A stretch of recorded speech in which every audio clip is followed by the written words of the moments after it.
여러분은 죽음이 두려우신가요? 그러면 죽음이 두렵지 않습니까? 지금 상태에서 여러분 죽음이 두려우세요? 죽음이 두렵지 않으세요?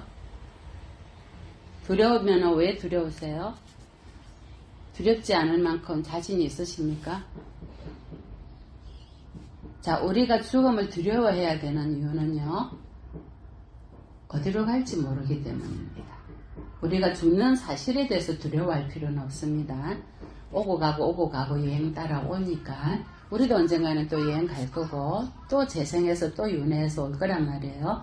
또 우리가 두려워하는 이유는 매한 상태로 이게 뭐냐면 미한 게 뭐냐면 어리석은 상태로 어디로 갈지 모르고 이 상태로 죽을까봐 두려운 겁니다. 여러분 아시겠어요? 그래서 내가 미해서 어리석어서 어디로 떨어질지 모르기 때문에 죽음이 두려운 거지, 이 육신이 썩어 문드러져서 죽는 것에 대해서 두려워할 필요는 없어요. 왜 죽음을 슬퍼합니까? 영가는 안 슬픕니다. 살아있는 우리가 왜 슬픕니까? 더 이상 못 볼 것 같으니까. 보고 싶을 때 봐야 되는데. 맞죠? 자, 이기심이죠? 나를 위해서 존재해주기를 바라는 거예요. 오래오래 살기를. 맞아요, 안 맞아요? 영가님은 명이 다 돼서 다 가요. 한 명이 돼서 가기도 하고 자기 어변에 따라서 가기도 해요. 근데 왜 우리가 슬퍼하냐고요? 우리가 슬퍼해야 될 거는 영가님이 살아서 어떤 수행과 어떤 공덕을 지어서 아니면 어떤 악업이 많아서 어디로 갈지 몰라서 슬퍼해야 되는 거예요.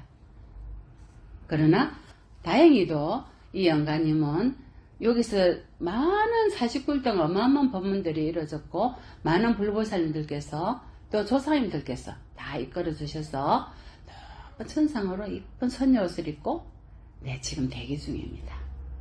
그래서 슬퍼할 이유가 없어요. 아시겠어요? 뭐지? 네. 자, 우리가 죽을 때 내가 어디로 갈지 알고 죽으면 참 감사해요. 이거는 정말 이건 나라를 구한 거라. 내가 어디로 갈지 알고 죽으면 그 말은 뭐냐? 깨워서 죽는다는 거예요. 깨워서. 축생하고 인간하고 차이점이 뭔지 아세요? 축생하고 인간하고 가죽 옷을 입었냐 안 입었냐는, 우리도 인간의 요것도 인간 가죽이에요. 피부도. 옛날에 이 피부 벗겨갖고 쓰는 사람들도 있었어요. 옛날에 식인종 때는. 그러면 축생하고 인간하고 차이점이 뭐예요? 털옷을 안 입었어? 인간도 털 많이 난 사람 털옷 입었어요. 털 가죽을. 그럼 뭐가 달라요? 축생하고 인간. 개에게도 불성이 있습니까? 조주스님 그러셨죠. 그래 뭐라 했어요? 조주스님께서 무다 그러셨잖아요. 개에게도 불성이 있어요. 모든 살아있는 모든 생명체는 불성이 있어요. 그러면 인간하고 개하고 차이점이 뭐냐는 거. 왜 뭐라 하셨겠어요? 인간은요 자기 성찰을 해요. 인간은 자각이라는 게 있어요. 빨리어로 쌌때 알아차려요. 인간은 알아차릴 줄 알아요. 인간이 알아차릴 줄 모르면 그거는 축생과 똑같아요. 저 사람은 축생처럼 산다는 말이 있잖아. 왜? 자기가 하는 행위들을 알아차리 못하고 뱉어내고 행동하고 일어나는 대로 하고. 그래서 우리가 사이코패스니 소셜패스니 하잖아요. 다 뭐예요? 성찰하지 못하는 거예요. 이 말을 해야 되는지, 이 행동을 해야 되는지. 인간은요 거기 있어요. 자각이 있어요. 자각이. 아 이건 하면 안 되겠다. 해야 되겠다. 24시간 알아차리는 분도 계세요. 수행자는. 인간은요 성불할 수가 있어요. 축생은요 축생문을 바꿔야 돼요. 바로 성불 못해요. 그랬잖아요. 많은 축생들이 다시 인간문을 받고 수행을 해서 성불했잖아요. 우리는 바로 성불할 수가 있어요. 그래서 개에게도 불성이 있습니까? 불성은 있어요. 하지만 성불하지는 못해요. 인간 몸을 한번 받아야 돼요. 그래서 조조스님께서 무라 하신 거예요. 하두에 우리 무자 하두가 그거예요. 무하고 앉아 있잖아요. 무. 개에게도 불성이 있습니까? 무라. 보살님에게 불성이 있습니까? 몰라요 스님. 이래요 보살님. 우리 모두 다 불성이 있어요. 부처가 될 종자가. 하지만 알아차리면 성불할 수 있고 알아차리지 못하면 축생과 똑같다 이 말씀이에요. 그래서 우리가 죽는 것을 두려워할 필요는 없어요. 내가 미해서 알아차리지 못해서 죽을까봐 아파서, 아픈 상태에서 너무 아파가지고 고통스러워서 거기에 집착해서 그냥 그렇게 몸을 바꿀까봐 그걸 두려워해야 돼요. 그래서 우리가 발언하기를 깨어서 죽기를, 내가 죽는다는 거 알아차려서 죽어야 돼요. 과연 몇 대일까요? 저희가 인간이지만. 그래서 우리는 살아서 뭘 매일 해야 되느냐, 기도하고 공덕 짓고 발언하고 발보리심하고 세세생생에 내가 일체 중생을 위해서, 그들을 위해서, 그들이 깨달음을 이룰 때까지 나도 열심히 수행해서 그들을 위해서 깨달음을 이루겠습니다. 발보리심, 발보살심을 해야 되는 거예요. 자, 그렇게 원력을 세우면요, 원력 세운 대로 가요. 우리가 발언한 대로 가요. 제가 맨 처음에 올해 제가 인도를 내년 5월에 1월 5일 인도를 가겠습니다 했을 때 제일 먼저 예 스님 저도 가겠습니다 한 사람 누구예요? 우리 거사님이세요. 그때 거사님은요, 지금 땅도 하고 계시지만은 길도 어찌 될지도 모르고 아무 생각 없이 네 스님 저도 가겠습니다. 왜? 평소에 부처님 성지를 순례를 가겠다는 원력을 세웠기 때문이에요. 한 번도 못 가셨기 때문에. 그래서 때가 됐기 때문에 아무 어떤 생각이 일어났었나요? 어떤 생각도 일어나지 않았어요. 바로 그게 원력이에요. 자, 그 원력 덕분에 가게 되잖아요. 우리가 다. 그땐 제가 마음만 냈을 때였거든요. 마음만 냈는데 마음을 보태주신 거예요. 아이, 스님 어떻게 가요? 코로나도 어쩌고 저쩌고 경기도 이렇고 저는 땅도 하고요. 못 갑니다. 이랬으면 제가 그때 초전 박살했을 거예요. 처음부터 제가 아예 마음을 안 냈을 거예요. 근데 제가 딱 운을 떼었을 때요, 네 스님 해가지고 제가 마음을, 행동을 옮긴 거예요. 자, 원력이 이렇게 중요합니다. 반드시 나는 성불을 하겠다. 나는 죽을 때 깨어서 죽겠다. 나는 어디로 가는지 알고 죽겠다라고 원력을 세우셔야 됩니다. 옛날에 선백장, 부백장 얘기 있어요. 혹시 아세요? 선생님 법문 시간에 했나요? 자, 백장선사가 법문을 딱 하고 있는데 이름이 백장이에요. 우리 스님 백장선사께서 법문을 다 마쳤는데 그 대중 맨 뒤에 하얀 수염을 기른 아주 도인 같은 분이 다 듣고는 그따 하고 계시는 거야. 다 대중에 이제 해양을 하고 다 갔는데 그 노인이 안 가시는 거야.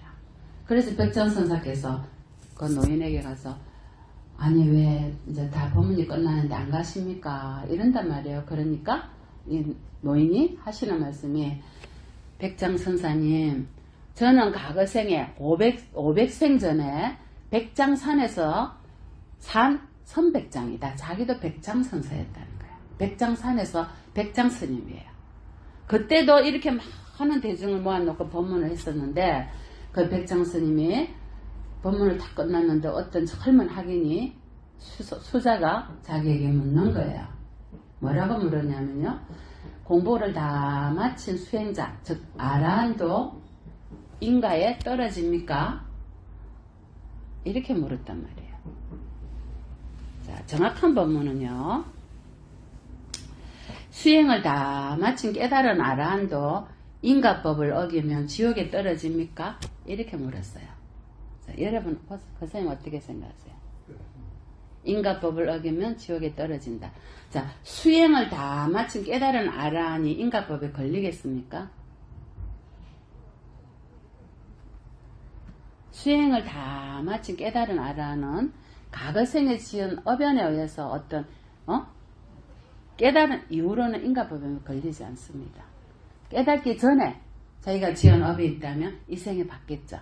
하지만 깨달은 이후에 인가법에 걸리지 않습니다. 그리고 깨달음을 이룸으로써 모든 업이 다 녹여집니다. 무슨 말씀인지 알겠어요? 그래서 뭐라 했냐면요, 깨달은 사람은 대전하지 않기 때문에 인가에 떨어지지 않습니다 라고 틀리게 설법을 한 거예요. 자, 깨달은 사람은 더 물러나지 않기 때문에 인가에 떨어지지 않습니다. 인가 불락입니다. 이렇게 법문했단 말, 선백장이. 그래서 이 선백장이요, 그 갑으로 여우몸을 받았습니다. 자기는 500생 동안 여우몸을 받았고, 지금 스님이 계시는 그 산 뒤에 어느 굴에 살고 있는 여우입니다, 제가. 근데 오늘 후백장인 스님께서 법문을 하신다길래 제가 와서 법문을 들었습니다. 제가 다시 묻겠습니다. 후백장 스님에게 묻는 거예요, 선백장이. 자, 깨달음을 다 마친 아라한도 인가법을 어기면 지옥에 떨어집니까? 라고 물었습니다. 그러니까 자기는 처음에 선백장에 있을 때 인가 불락이다. 깨달은 사람은 태전하지 않기 때문에 인가에 떨어지지 않는다. 이렇게 말을 했다. 이 말이에요, 선백장은. 자, 후백장은 뭐라고 했냐면요. 깨달은 사람도 인가에 떨어집니까? 라고 하니까 후백장이 뭐라고 했겠어요? 인가에 떨어지지 않습니다라는 게 잘못된 거 아니에요? 자기 500생에 여우몸을 받았죠. 그럼 후백장은 뭐라고 했겠어요? 제가 답을 아까 얘기했어요. 깨달은 사람도 아라한도 인가에 떨어집니까? 여러분이 후백장이다. 이 여우에게 뭐라고 법문했겠어요?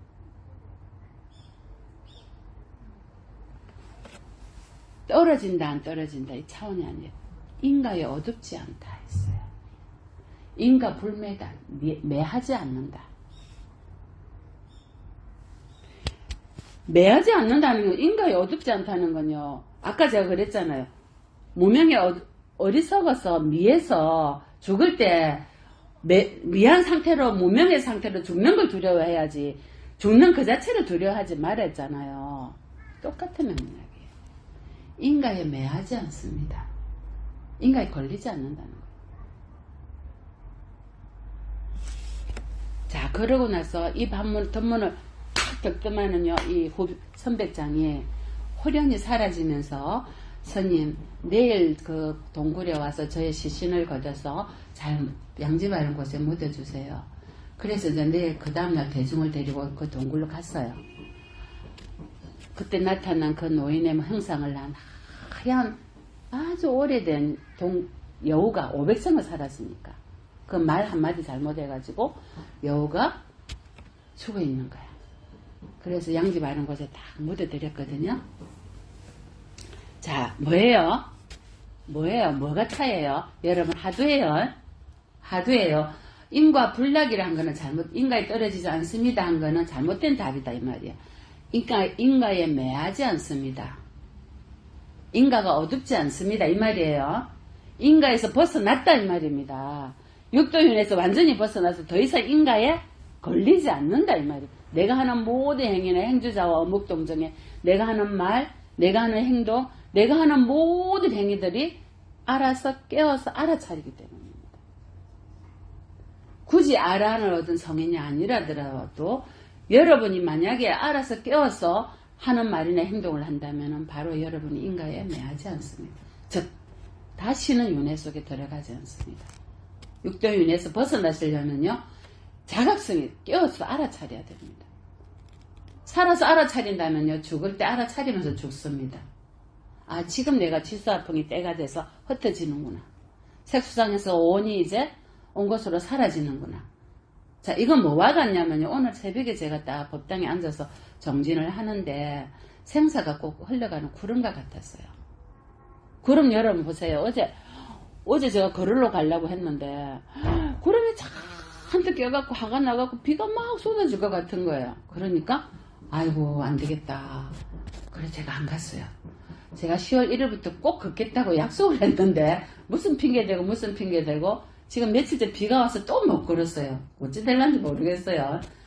자, 이와 똑같은 거야. 생사가 구름이 딱 왔다가요 또 언제 그런지 탁 사라지고요 햇빛이 나잖아요. 생사도 이와 같아요. 우리도 죽음이 이랬다가 또 맑아지고 태어났다가 죽었다가 맑아지고 생사가 이와 같아요. 구름 한 조각과 같다 이 말이에요. 얼마나 가벼워요? 형체가 있나요? 생사가 형체가 없어요. 스님, 그럼 태어난 우리는 뭐요? 헛개비요. 그런데 무엇이 그렇게 고민이 많아가지고 스님 어떡해요? 무슨 무게가 그리 무거워가지고 내가 매한 상태로 죽는 걸 두려워해야지. 뭐가 그렇게 뭐가 그렇게 아시겠어요? 죽는 건 아무것도 아니에요. 우리 여기서 얼마나 많은 죽은 분들을 영감 입회들을 보나요? 거의 이틀에 한 번꼴로, 일주일에 몇 번꼴로. 어때요? 죽음을 보는 우리 뒤에서 후원해서 도와주시는 분들, 이런 분들 보면 어때요? 나도 언젠가 저 자리에 있을 거 아니에요. 여러분이나 저나 잎에 한 조각이 올라앉을 거예요. 저기 안 올라올 분 있어요? 저기 안 올라오면요, 저는 뭐예요? 귀신이 돼서 또 돌아다녀요. 아시겠어요? 아니, 종교가 다른 분은 몰라도. 자, 생사가 뭐와 같다? 구름 한 조각과 같다. 뭐가 중요합니까? 그렇게 애고대고 할 필요가 없다니까. 아이고, 어머니가 가시는데 어쩌노 저쩌노. 때가 되면 다 갑니다.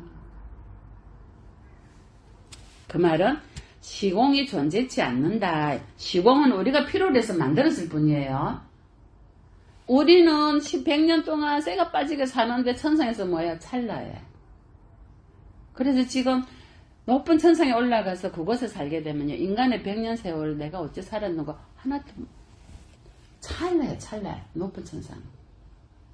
그러니 우리가 호흡 한번 하고 딸깍 하는 순간에 지옥은 뭐예요? 몇 천년이에요. 이해가 되세요? 지옥은요, 우리가 하루가 지옥의 몇 천년, 몇 억겁년이에요. 그 고통이 그렇게 커요. 지옥의 고통이. 자, 시공은 우리가 필요로 해서 만든 거지 개념적인 속죄 진죄예요. 만든 거는 개념적인 이름뿐이란 말이에요. 열반경에요, 모든 것이 덧없어 나고 죽는 법이다 했습니다. 재행이 무상하고 시생멸법이다. 나고 죽음이 없어져 사라질 때, 정멸할 때 그 정멸함이 바로 낙이 된다. 니르바나 열반이 된다 했거든요. 재행무상 시생멸법 생멸멸이, 이가 말미암을 인데 이게 다른 말로 사라진다는 뜻도 돼요. 생멸멸이 하면 정멸위락이라. 뭐예요? 태어나는 것은 상견이요, 죽는 것은 당견이다. 이렇게 생각할 수 있어요. 여러분, 끝이다고. 아닌가요? 상견 당견이 사견 아니에요? 그럼 태어나고 죽는 것은 사견이에요. 태어나고 죽는 것은 사견이에요. 상견 당견이야. 태어나는 것은 내가 영원히 살고 싶죠. 나 영원히 살 거야. 상견에 빠지죠. 죽으면 영원히 나 끝난 것 같아. 죽으면 끝이야. 당견이에요. 자, 이것은 사견이에요. 정견은 뭐예요, 그럼? 정견은 영원한 건 아무것도 없다. 무상하다. 공이다.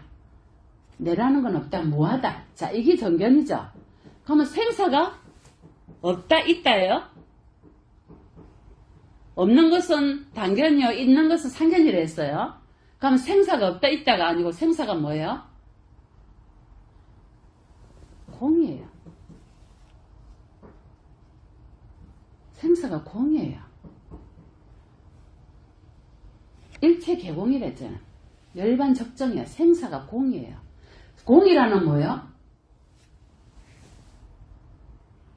물거품과 같아요. 아까 제가 구름 한 조각이라 했잖아요.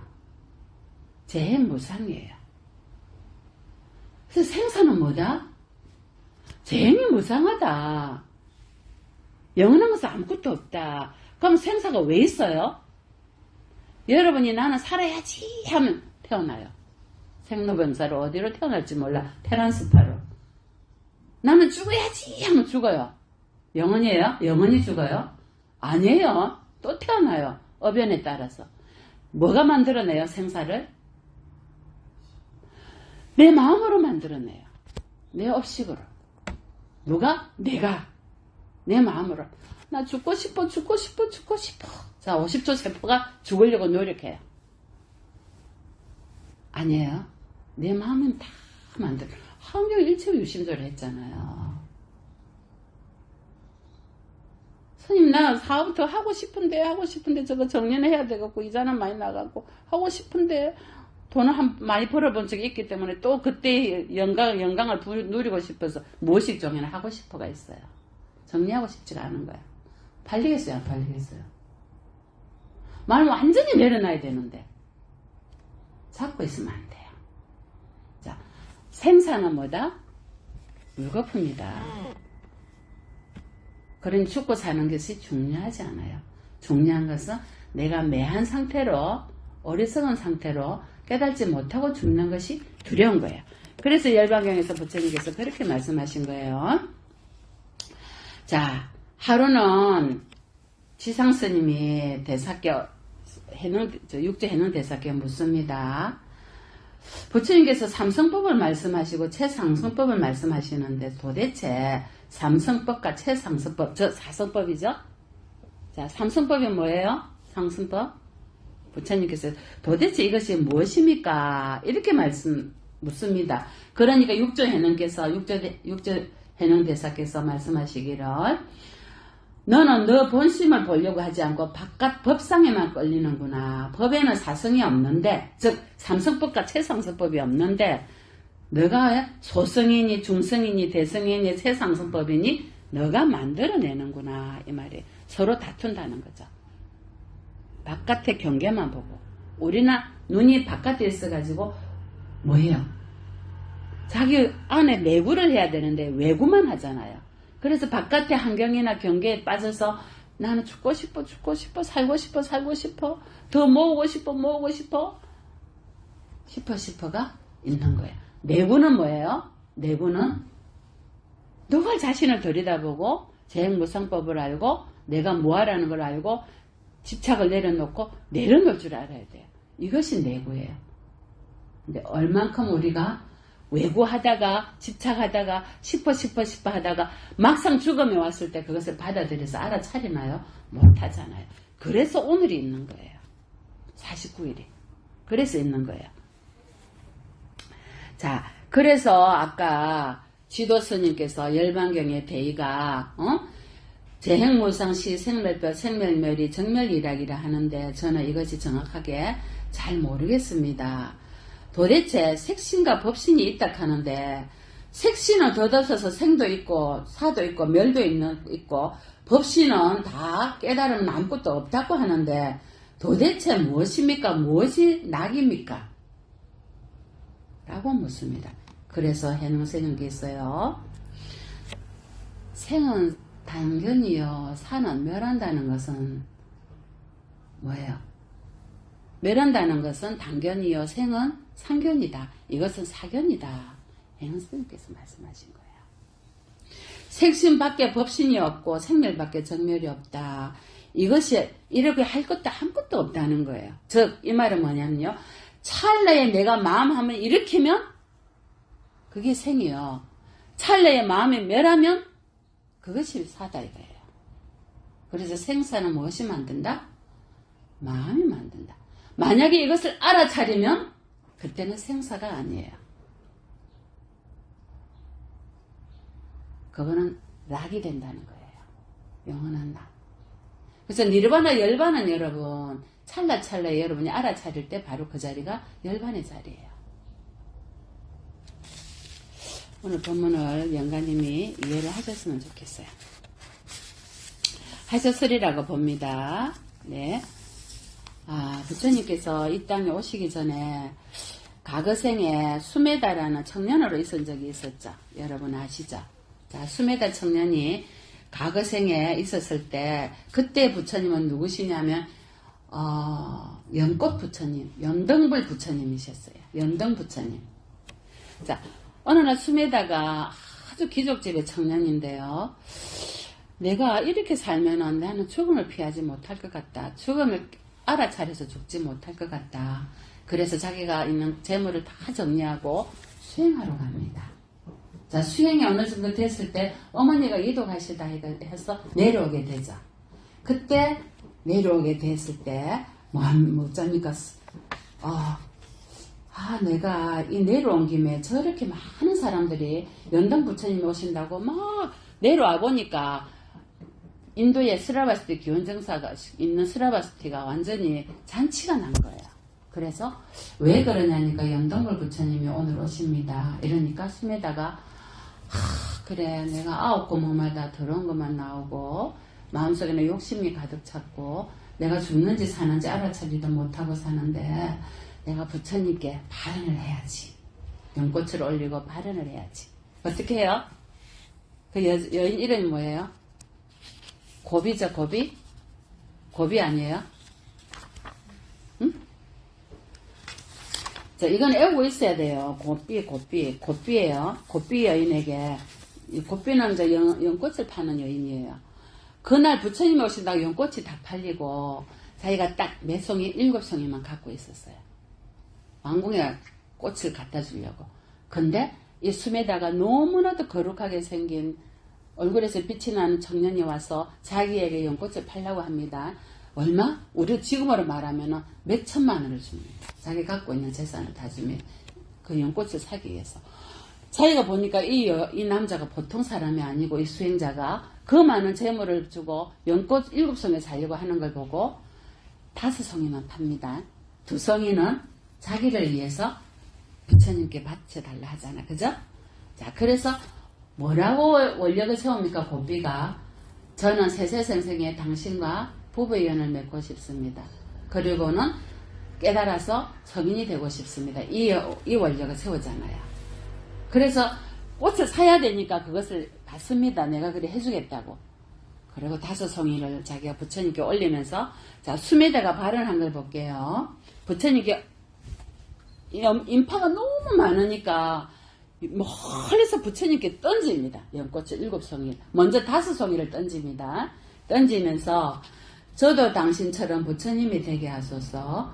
혼자만의 평안은 바라지 않습니다. 눈길과 발길이 닿는 곳마다 고통과 공포가 사라져 모든 이들이 행복을 누리게 하소서. 하늘 위 하늘 아래 모든 세계에서 중생을 건질 수 있는 지혜와 공덕을 갖추게 하소서. 라고 연꽃이 5송이를 딱 뿌렸어요. 자, 그리고 2송이 뿌리면서 뭐라고 합니까? 고비 여인이 아까 무슨 발언을 했죠? 세세생생의 당신과 나 부부가 되고 싶고 나도 깨달음을 이루게 해주세요. 자, 이게 누구예요? 야수다라 공주예요. 세세생생의 부부의 연을 맺죠. 그 이후로. 자, 이렇게 7송이를 딱 던졌는데요. 그 7송이가 부처님 머리에서 5송이가 일산으로 딱 퍼져 있고 2송이는 어깨에 딱 공중에서 딱 정지가 돼 있어요. 그리고 숨에다가 놀랬죠. 숨에다가 놀래서 너무 자기 연꽃이 안 떨어지니까. 자, 연등 부처님께서 하는 말씀이에요. 놀라지 마라 숨에다야. 너는 과거생에 많은 지혜와 복덕을 쌓은 사람이다. 오랜 세월 동안 자신의 재물을 가난한 이들에게 베풀고 청정한 계율로 자신을 바로 세우고 겸손한 자세로 모욕을 참아내고 올바른 목적을 위해서 용맹하게 정진했고 몸과 마음을 고요히 안정시켜서 참된 지혜를 얻으려고 끝없이 노력한 사람이다. 수없는 세월 동안 슬픔에 잠긴 이들을 위로하고 고통에 울부짖는 이들을 돌보며 그렇게 많은 대중을 위해서 그들의 고통을 내가 대신 받겠다라는 보살의 행을 했다. 그랬기 때문에 너는 다음 생에 반드시 부처가 될 것이다. 100급의 세월이 흐른 뒤에 너는 사바세계에서 열의 무소착 지진 등정각이 되어 삭가모니라고 불릴 고타마 시탈타 바로 우리 부처님 삭가모니 부처님이 될 것이다. 라고 관정수기를 받습니다. 관정수기에 부처님께서 너는 반드시 부처가 될 거라는 확정을 받는 겁니다. 자, 그러니까 숨에다가요. 부처님께서 지나올 때 거기에 뻘물이 있으니까 자기 몸을 엎어서 머리를 풀어서 부처님 저를 밟고 가십시오. 부처님이 어떻게 사람을 밟고 가느냐. 부처님만이 사람을 밟고 가실 수 있습니다. 그래서 긴 머리카락을 풀어갖고 머리카락으로 그 뻘을 덮어줍니다. 그래서 부처님께서 그 위로 걷고 가시거든요. 자, 이 숨에다가 마지막에 저 사라지는 연등 부처님, 뒷방가라 부처님의 모습을 보고요. 부처님은 두 말씀 하지 않으시네. 반드시 내가 부처가 되리라고, 내가 허공에 던져진 흙덩이가 땅으로 떨어지듯 나는 반드시 부처님이 되리라. 짙은 어둠이 끝나면 태양이 솟아오르듯이 나는 부처님이 되리라. 깊은 잠에서 깨어난 사자가 포효하듯이 나는 반드시 부처님이 되리라. 짊어진 무거운 짐을 벗어버리듯이 나는 반드시 부처님이 되리라. 원력을 또 세웠어요. 원력을 세웠어요. 부처님이 수기를 받았지만 또 자기가 그걸 받아들이면서 원력을 또 세운 거예요. 몇 번 세웠어요? 그러고는 석가모니 부처님이 되신 거예요. 자,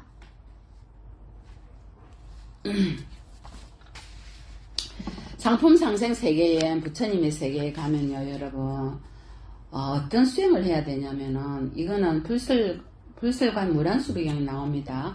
여러분의 상품상세 즉 도솔천 내원궁의 그 세계에 가시려면 첫 번에 세 가지 수행을 해야 되는데요. 첫째, 자비와 마음을 늘 이렇게 해야 돼요. 살생을 절대 하시면 안 돼요. 자비심이 첫째고요. 그 다음에요, 늘 대승경전을 독송하고요. 그리고 늘 그 경전에 대해서 음미하고 법문을 듣고 사색해야 돼요. 이 법문이 무슨 말씀을 뜻하는지 늘 들어야 돼요. 늘 들어서 내 것이 돼야 돼요. 자, 세 번째는요, 항상 뭐예요? 6가지 생각을 일으켜야 돼요. 이 6가지가요, 불보선 삼보에 대한 생각. 이거는 기본이에요. 그 다음에 계율에 대한 생각. 아까 했죠? 그 다음에 남에게 조건 없이 베푸는 무해보시, 무상보시. 어떤 대가를 바라지 말고 베풀어야 된다. 5번째예요. 그 다음에 뭐예요? 6번째는 모든 공덕을 어떻게 해양해라? 내가 지은 이만큼의 공덕이 있더라도 고통받는 세계 사람들에게, 중생들에게 해양을 해라. 해양을 해야지만이 이해엔승으로 계속 늘어나기 때문이에요. 자, 이 6가지를 꾸준히 실천해라. 이 수행을 하면은 바로 너는 몸을 바꾸는 순간 높은 천상의 구품연대지에 갈 수 있다 했어요. 근데 살면서 그렇게 하지 못했다면 어떻게 하겠어요? 49일 동안 공덕을 짓는 거예요. 법문을 듣는 거예요. 경전을 읽는 거예요. 그리고 원력을 세우잖아요. 바로 이러한 수행을요, 49일 동안 하는 거예요, 여러분. 맞죠? 자, 살아서 고통이면 죽어서도 고통이고 중음신도 고통이에요. 살아서 나는 왜 이래? 나 너무 힘들어. 죽고 싶어. 죽었어도 죽고 싶어의 세계에 가요. 중음신도 고통받고 있어요. 자, 살아서 내 인상 쓰고 이렇게 있잖아요. 이렇게. 중음신도 이렇게 있어요. 이렇게. 중음신은 더 뭐라더라. 그 몇 배의 그 형상을 하고 있어요. 그래서 살아서 내 약간 2% 빠진 사람처럼 구멍이 난 살을 해하고 웃고 살잖아요. 즐겁게. 이것도 즐겁고 저것도 즐겁고. 그러면 죽어서도 즐겁고 중음신이 돼도 즐거워요. 아니, 아시겠어요? 그러니까 살아서 고통스럽더라도 어떻게 해라? 아, 이것도 다 선물이다. 자업자득이다. 감사합니다. 웃으면서 살아요. 그럼 죽을 때도 웃으면서 죽고 중음신이 돼도 이것도 감사합니다. 이렇게 살아요. 태어나는 데는 어디겠어요? 높은 세상에 태어나는 거예요. 그래서 우리가 생각해야 될 거는요, 마음속에 족쇄를 만들지 마라. 마음속에 족쇄를 매듭을 만들면 죽었어도 매듭을 갖고 가고 다시 태어난 중음신이 돼도 매듭을 갖고 있어요. 이러한 천만다행으로 이러한 기회가 있으면 그 매듭을 풀 수가 있지만 그렇지 못하면 다시 태어나는 곳에서 더 무거운 족쇄가 있는 매듭이 있는 곳으로 태어나요. 그래서 돌아보세요. 내 마음속에 어떠한 매듭이 있고 족쇄가 있는지를. 지금 이 자리에서 죽는다 하더라도, 아니면 우리 영가님께서는 어떤 매듭이 아직 있어서 못 푸는 게 있는지. 없어요. 없어요. 다 내려놨어요. 그래서 우리가 갖고 있는 안 좋은 기억이나 자격지심이나 그 트라우마 같은 그런 상처는 나를 그곳으로 또 데려가요. 계속 반복하게 만들어요.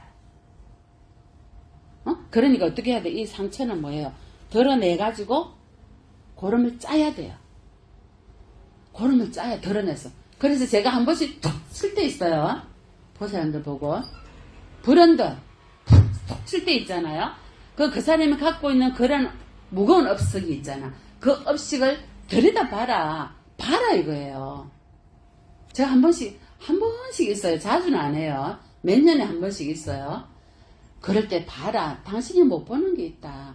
이걸 끄집어내야지만이 마음의 족쇄나 매듭이 없어지고 우리가 중음신이 됐을 때 가볍게 있다가 다음 생에 몸을 바꿀 때 가볍게 깊은 곳으로 갈 수 있어요. 다행히 영가님은 아픈 상처나 매듭을 다 내려놓고 어디에도 매이지 않아요. 그래서 울고불고 매일 필요가 없어요. 아시겠죠? 무의식에 있는 암덩어리들을 무의식에 있는 깊이 있는 암덩어리는 끄집어내야 돼요. 의식이 있을 때는 어떻게 해요? 의식이 있을 때는 우리가 모르는 듯 숨길 수 있잖아요. 무의식에 있는 거는 못 숨겨요. 여러 고이가 암덩어리가 있단 말이에요. 자, 그 암덩어리를 어떻게 해야 되느냐? 고약을 발라서 짜가지고 고약을 발라야 될 거 아니에요. 그러면 그거는 옆에서 누가 그걸 끄집어내줍니까? 집에 있는 스승님들이. 아시겠어요? 집에 있는 스승님들이 끄집어내서 고약을 바르게 만들어요. 고약은 누가 발라? 내가 발라야 돼요. 끄집어내는 것은 옆에 있는 남편이나 부인이나 자식이 만들어내요. 그래서 그들이 스승이 되는 거야. 내 무의식에 있는 암덩어리를 끄집어내주기 때문에. 족쇄를 끄집어내야 내가 편하게 갈 수 있으니까. 그렇지만 거기에 있는 이상은 편한 곳에 갈 수가 없어요. 아까 제 모습 봤죠? 찌그러지가 가면 더 찌그러진 곳에 태어나고 중어신이 돼도요. 이렇게 아름답게 안 있어요. 찌그러지가 있어요. 이렇게 새카매가지고. 악기처럼 있어요. 악기처럼. 그게 그 마음속에 족쇄나 매듭이 많으면 더 무서운 악기로 돼가 있는 거죠. 저렇게 앉아있어요. 그러니까 마음을 활짝 열고 밝게 만들어야 돼요. 밝게 만들어야. 우리가 죽음까지 가지고 갈 게 뭐가 있어요? 그래. 공덕. 죽을 때 가져갈 거는 공덕밖에 없어요. 무거운 걸 절대 가져가지 마세요. 여러분, 오늘 이 자리에 다 내려놓으세요. 아무것도 가져가지 마세요. 오늘 이 자리에 다 내려놓고 다 없애세요. 내려놓는 순간에 없어집니다. 어떤 것도 비밀로 두지 마세요. 내 자신한테도 꽁꽁 숨기지 마세요. 그 비밀을 스님한테 누구한테 얘기하라는 것이 아니고요. 내가 내 스스로 일기장에 풀고요. 부처님께 풀세요. 이것이 자자와 포살이에요. 부처님께 푸세요. 다 풀어야 돼요. 여기 꼭 놔두고 우리 신랑이 스님 죽으면서 나를 절대 사랑하지 않는다 하대요. 사실 이 말 몇 년 만에 한 거예요? 이 말씀을? 20년? 묻어두고 30년 만에 하신 거 20년 만에? 자, 20년 동안 있다가 우리한테 스님한테 말씀하셨어. 우리 어떤 보살님이. 자, 그러면 20년 전에 만약에 몸을 바꿨다면 어쩌겠어요? 꼭 해갖고요. 이게 족쇄가 돼서 나를 걸머내고 마음의 매듭이 돼서 다음 생에 또 만나요. 똑같이 만나갖고 내가 신랑 돼서 부인으로 만나요. 내가 신랑으로. 그래서 뭐라 해요? 죽으면서 난 너를 절대로 사랑 안 했어. 살면서도 사랑 안 하고. 자, 이게 윤회예요. 언성스러운데 또 만나요. 그래서 마음의 고리를 절대 묻어두지 마세요. 어떤 것도. 자, 이거는 오늘 영가님에게도 해당됩니다. 그래서 우리는 마음을 항상 청소를 해야 됩니다. 마음을 항상 청소를 하자. 어떻게? 항상 부처님께 참회하고 부처님께 일기장 다 써듯이 부처님께 고하고 비밀을 숨겨두지 말고 부처님 저는 고시가 정말 싫어요. 고자 붙은 건 다 싫어요. 왜 싫어요? 이유가 있는 거예요. 과거 전생부터. 그래서 그 마음을 내려놔야 돼요. 아시겠죠? 네. 생사는 흘러가는 구름 한 조각과 같아요. 이 생사는 내가 마음으로 일으키면 돼요. 모두가 윤회가 돼요. 생사가 만들어내요. 그러니까 항상 거룩하신 부처님께 기회합니다. 가르침에 기회합니다. 스님들께 기회합니다. 과거생 일생의 원결 원한 미친 모든 분들께 참여합니다. 미처 몰라뵈어 죄송합니다. 저를 용서하여 주십시오. 수없는 생의 부모와 조상과 자손 형제 되신 모든 분들께 참여합니다. 제가 말로 행동으로 많은 업을 지어서 죄송합니다. 그리고 이 자리에 오신 나의 부모님, 나의 어머니, 미처 제가 깨달지 못해서 많은 업을 지었습니다. 마음으로, 재물로 많은 업을 지었습니다. 이제는 그 모든 업을 참여하오니 저를 용서하여 주십시오. 나와 남을 학대하지 않기를, 나와 남을 괴롭히지 않기를, 만중생에 화목하고 적대하지 않기를, 행복하고 불행하지 않기를, 억압에서 자유롭고 마음으로 어떠한 악의도 갖지 말고 공격적 마음에서 자유롭고 학대하여 고통을 주려는 마음에서 자유롭기를, 이제 더 이상 고통받지 말고 만중생이 화목하고 행복하고 불행하지 말고 평안하고 번민하지 않기를, 모든 중생이 행복하기를, 마음의 매듭을 풀고 마음의 족쇄를 풀고 대자유의 니르바나에 있는 그 세계에 가시기를, 육도 윤회에서 벗어나셔서 더 이상 윤회 속에 들어오지 않기를, 온 법계를 감사는 자비와 연민의 마음을 베풀어서 모든 미움과 적의의 마음을 다 내려놓으시고 행복하게 사시기를, 행복에 머무는 곳에 계시기를, 가시기를 간절히 바라옵니다. 네, 오늘 법문은 마치겠습니다. 성불하십시오.